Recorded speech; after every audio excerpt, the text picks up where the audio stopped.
Hello, before you watch this episode, I do want to apologise for some poor quality audio, and I was using one of these wireless microphones that I bought from Amazon, and well, you'll hear it was absolutely rubbish. So anyway, here's the video, and I apologise for the audio quality. Hello, welcome to this next episode, and I want to try and get this dock scene finished off in this episode. So I want to put some waves on there, some waves on this river. I want to build my scale scenes. This is the Clyde Puffer. As you can see, I'm going to make a start on that. I've just got printed everything out at the moment, so I've not built this model ever before, so there's quite a bit of paper, but that's the size of it, and it should just sort of fit in that section there quite nicely. I would have liked to have built one of these really huge ships, but I'm not sure I'm capable of building that yet at the moment, so I'm going to see if I can build this. I did have a comment about using a microphone, so I did buy one of these. I'm not taking it out of the packet yet, but I will. And I will get that working shortly. I've got to charge it up and have a read of the instructions. But this is the week, the heatwave week at the moment in the UK, and I don't know how everybody in the rest of the world copes with this sort of heat, but in the conservatory here it's gone up to about 40 degrees in the conservatory, and it's just way too hot. I've had some fans on and things like that, but I've just not been able to do any work on the layout because of this. So anyway, let's make a start, but just before I do that, all the things I want to get on this session, I've got streetlights to put in, and I want to build two trees to go by where that archway is, so just to disguise some of that. I want to try and hide those archway holes as well. So there's quite a lot to do this week, and I'm just hoping that I'm going to get it all in. I mean, this is going to take probably 5 or 6 days to build, and it's now Thursday in the heatwave week where I'm just starting it. I would have started it earlier in the week, but it's just been too hot, so I'm sorry about that. It's not going to be released for another week or so yet. So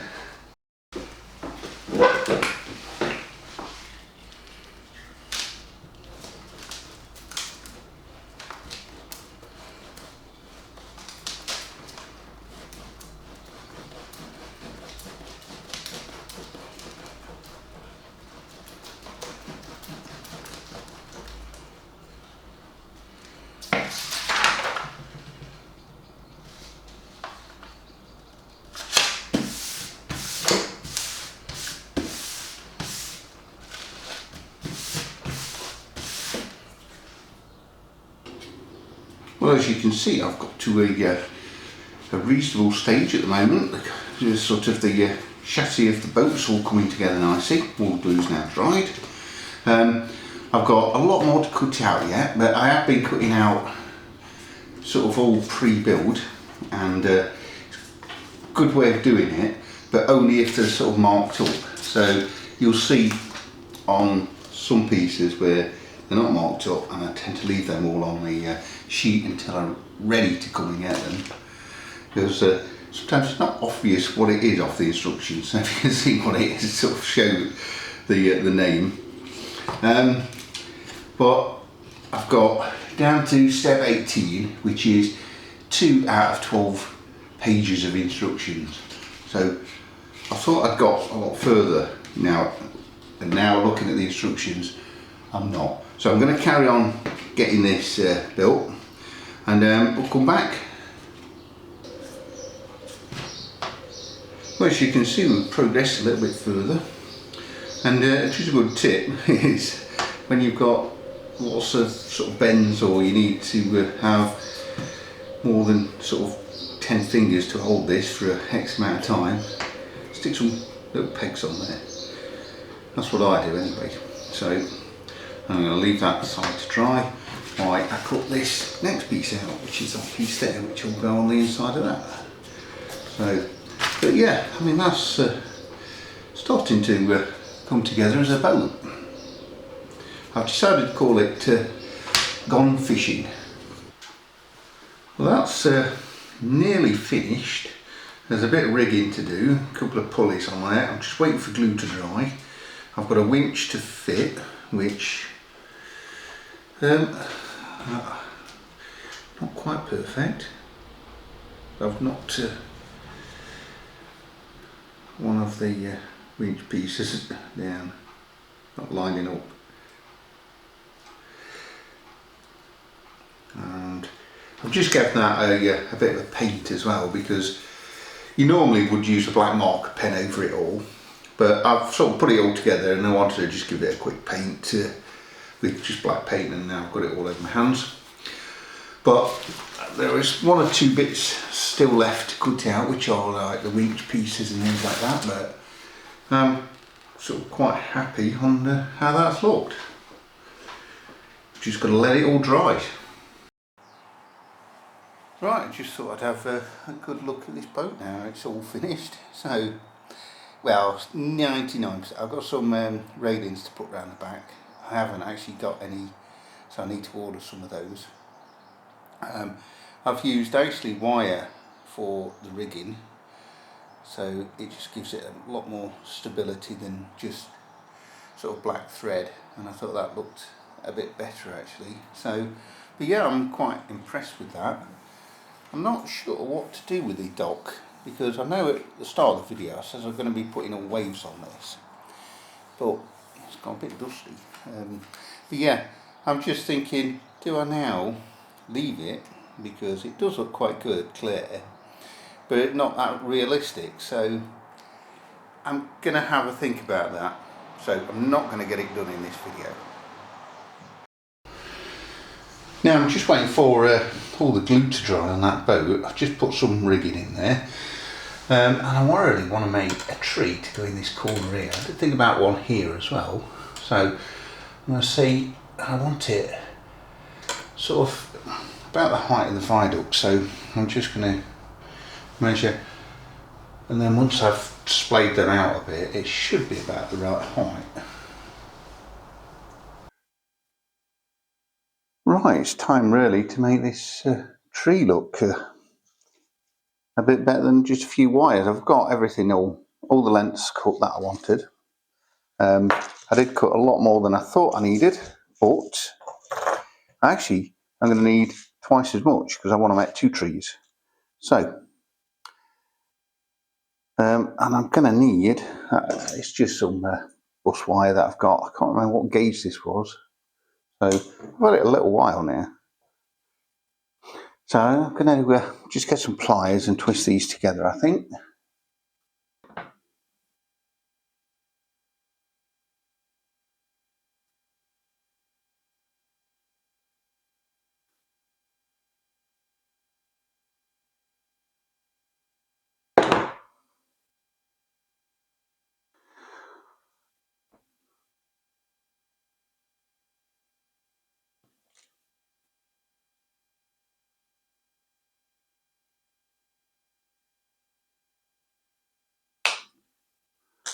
Right, I think that's about the basic shape.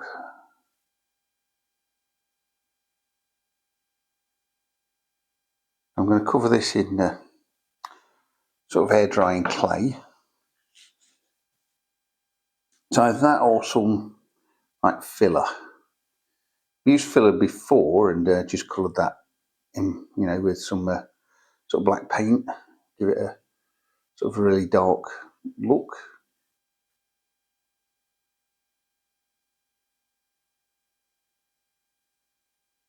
Now I should be okay.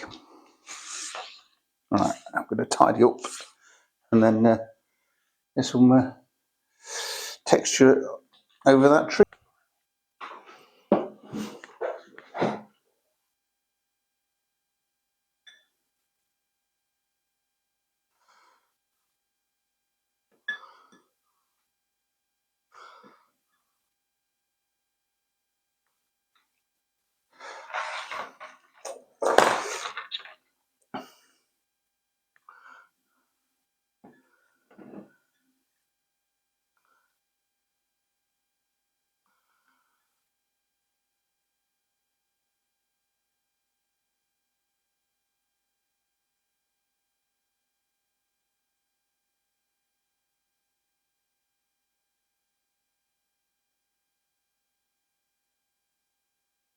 I need to smear the whole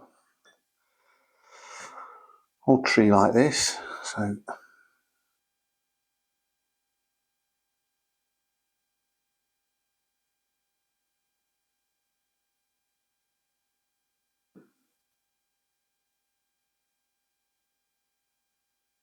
and give me a few minutes and I'll come back.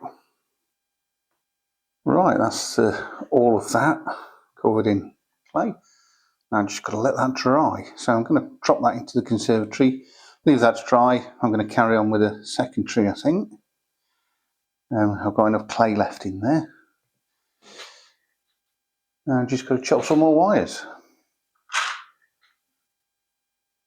Well, the clay seems to have dried nice on these now. That one's the better tree. I think I made the trunk a bit too tall on that one, but if that one sits behind the houses, you would have probably chopped off all the branches, so I might need to just put some ones that's just been chopped off on there. But I don't have any spray at the moment. I've actually ordered some because I'll need to spray out when I come to spray underneath the leaves. But I am going to just mix up a little bit of brown paint. Just got a tiny bit of water in there as well. I've got a bit of black if I need to make it a little darker. But I think this should be okay.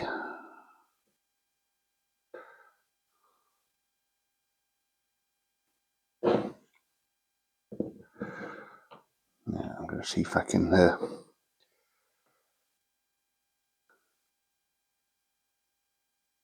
yeah, that'll do.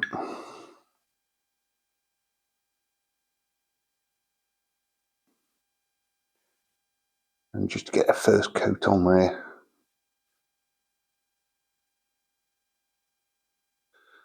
And do a few different colours if I need to. But I'm just going to get all these painted up and let them dry. I did think to make it a bit easier, because it wasn't very good in the helping hands, I've just drilled a couple of holes in the in just a wooden piece. I've just given them a quick bit where I've missed a couple of bits, and I've just noticed another bit missing there.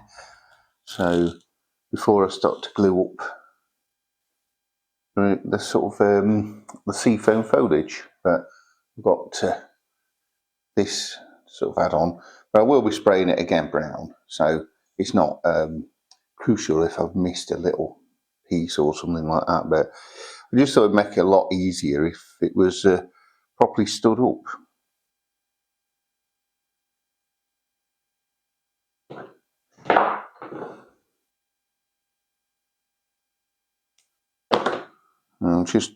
I don't really mind how these look too much.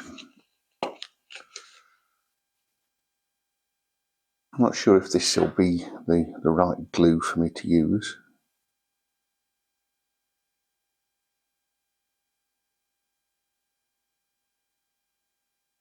I just want to carry on and get some of this all glued on. I've used super glue in the past, and obviously it's quicker drying.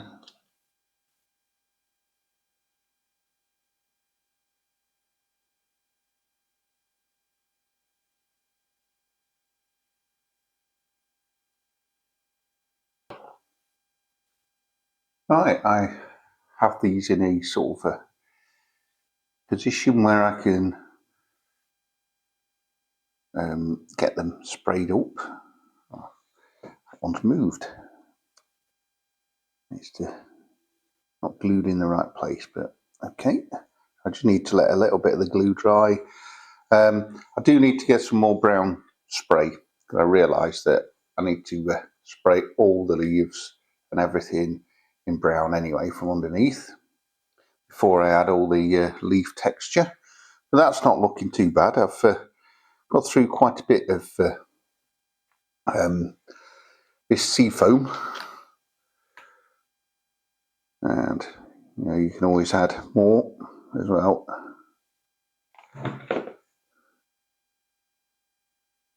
And I just want to add this last bit that's underneath here. Actually, I don't know, that bit, I'll glue those two together. But I thought I'd add this extra branching. I'm going to just smear a tiny little bit of clay just around that, sort of hide just that bottom piece there. And then once I've sprayed all that, it'll just all blend in. You know, I should have really put some sort of extra branches coming off the bottom of that one, I think. But that should be all right. I mean, I've got loads of bits left over now, and there's these like tiny little pieces that I can just add in if I wanted to. But I can just see how that looks once I've got them all painted up brown. Now get these sprayed up. Now,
right, I'll leave those to dry.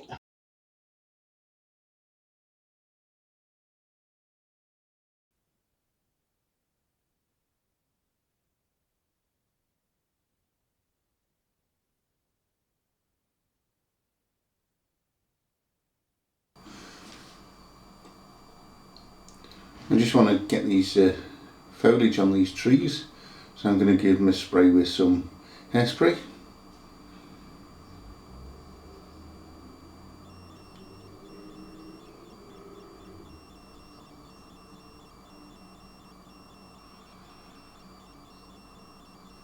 And then use some 2mm grass, sort of a mix. This is like an autumn mix. And then once I've got a nice good covering on that, I'm going to then spray it with a bit of green spray paint and then a bit of brown underneath again.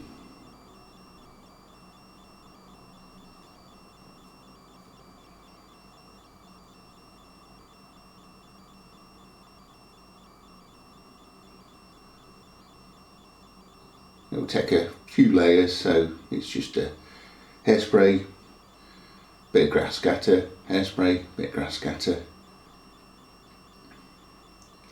until you've sort of got the level that you want.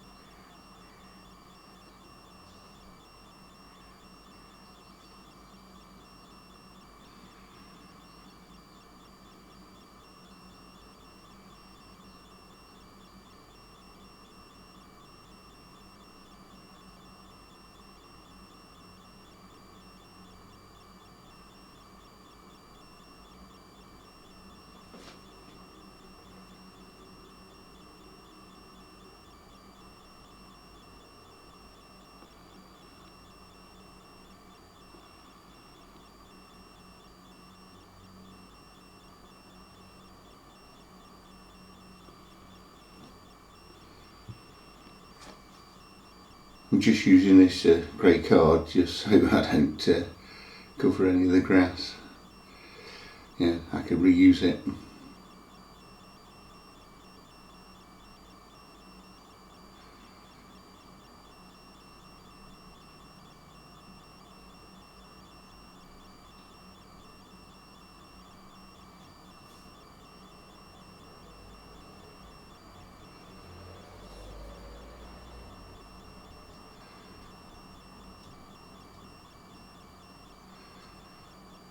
And yes, I should have zoomed out a little bit more, so I do apologise for that.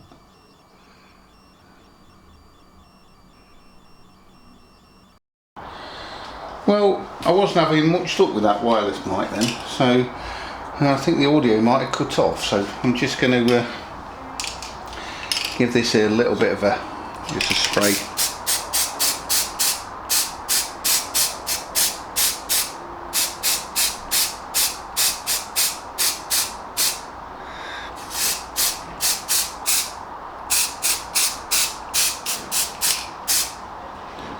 Then we get lighter leaves on the top and a bit darker around the bottom.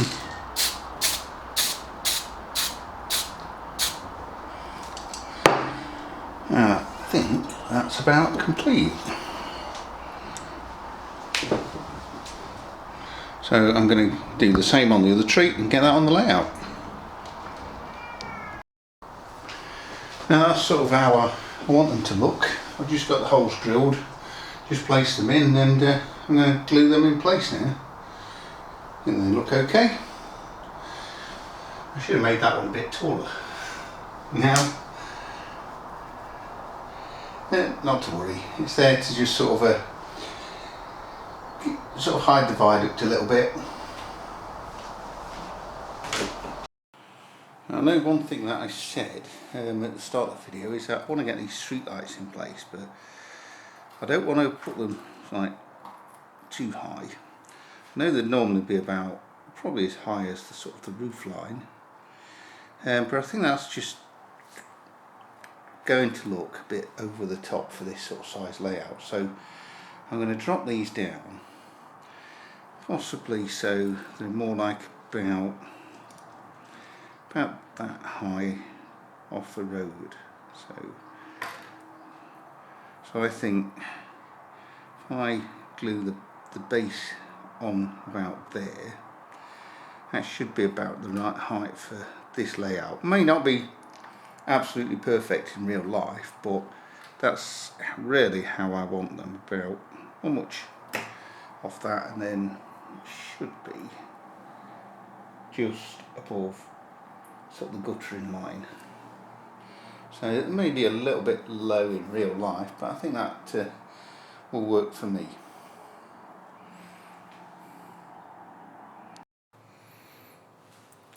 So that one's the first one in, and I think that's does look quite high. But I was sort of measuring up on sort of lampposts on there and seeing how high they are to buildings, and they are that high, but no, I wasn't doing this exactly as real life, but I think that's okay. And I've just decided to just put a drop of super glue on there, and I'm going to then set all the streetlights to about the same height, get them drilled in, and then wide onto the actual. So I'm probably going to go for one here and one across there. There is an exact size to put in these in, but I'm not going to follow that. I just want a few in. I'm not exactly sure where I'm going to put those there, so I think they'll have to go sort of more like, and then I'll just I don't want too many on here, and I can't put them actually at the front because they'll stick through too far and this won't sit flat on here. This is sort of leads onto the edge of the road to stop it all falling in. So the only ones I'm going to put at the front are actually behind the viaduct. So I'm going to put just 2 behind that viaduct. So I'm going to sort of glue all these at that height, which is, so if I said about like that, I think that's pretty much perfect. So let's get them glued. Well, that's the Streetlights wired up, so I've done them quite low. Now, I'm not sure if I need to do them a bit brighter than that. I've done them with 1.5k to 750k resistors, but they do shine, and you can see it shining on the bus there. So I think they look okay. And if you look sort of down below, they're actually a lot brighter. It's because you're looking straight above them. They don't look as bright as I think they should be. Loose, that one. I'm going to re-look at that and glue it.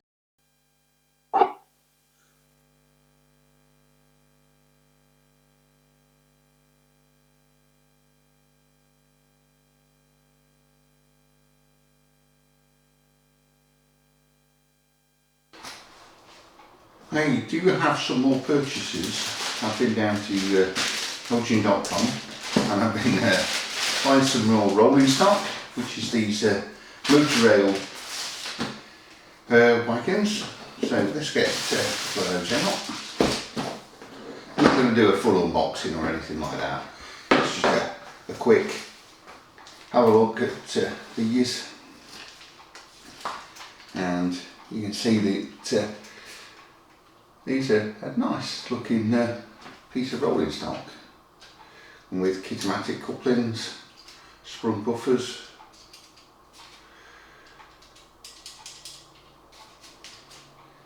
and quite a good level of detail actually.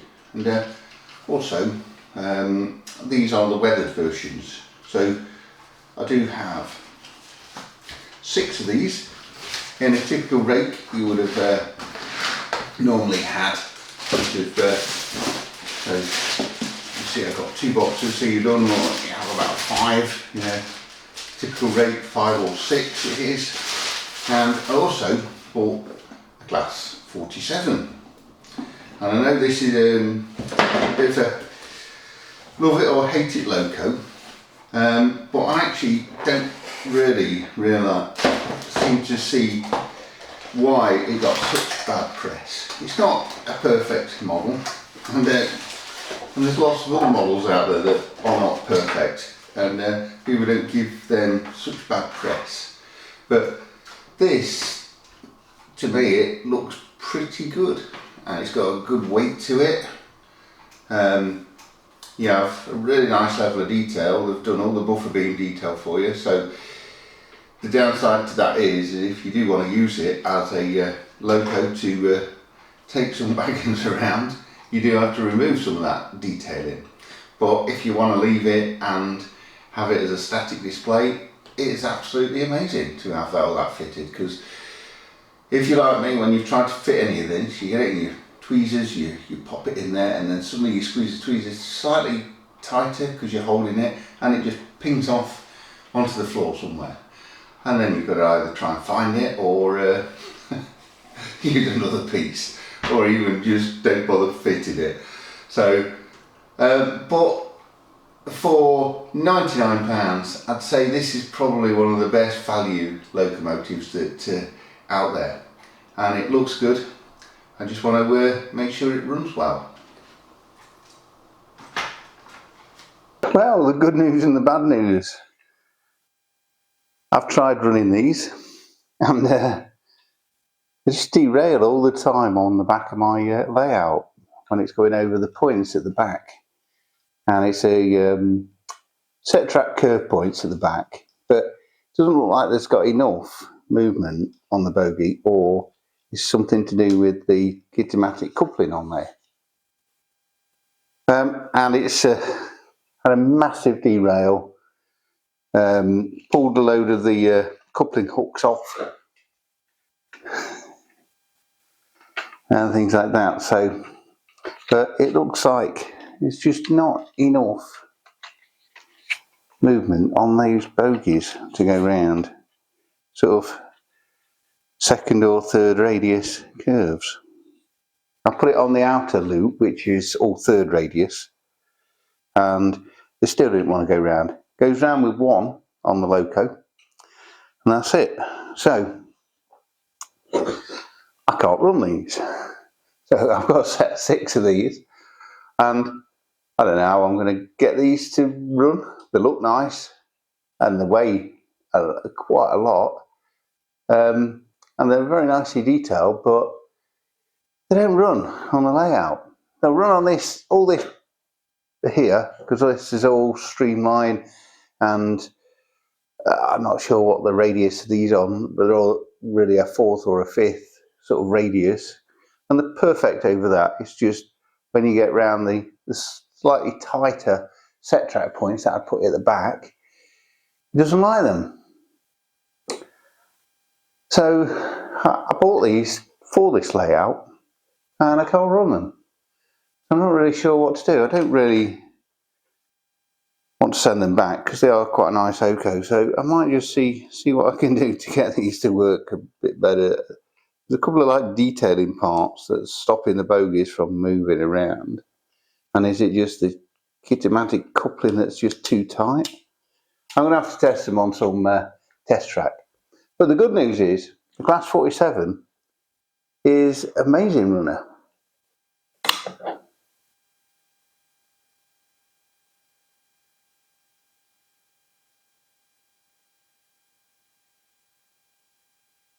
And that's straight out of the box, runs perfect.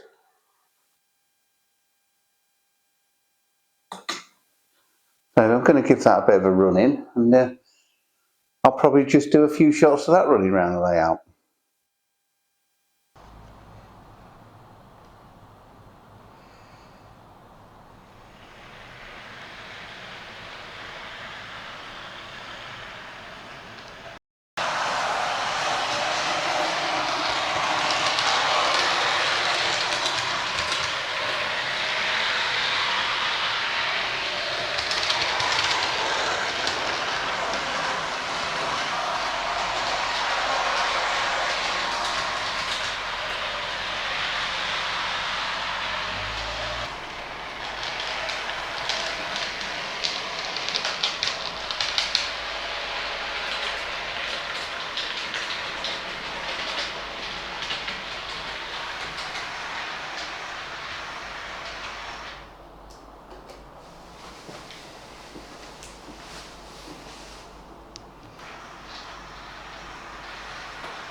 Well, I'm going to give up running these.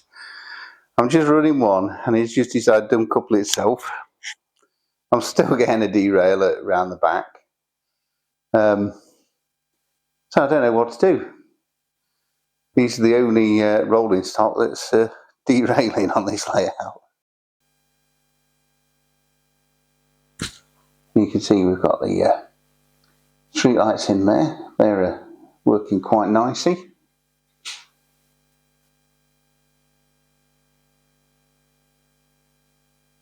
And I'm just waiting a little bit on the glue to dry on those trees, but they look okay actually.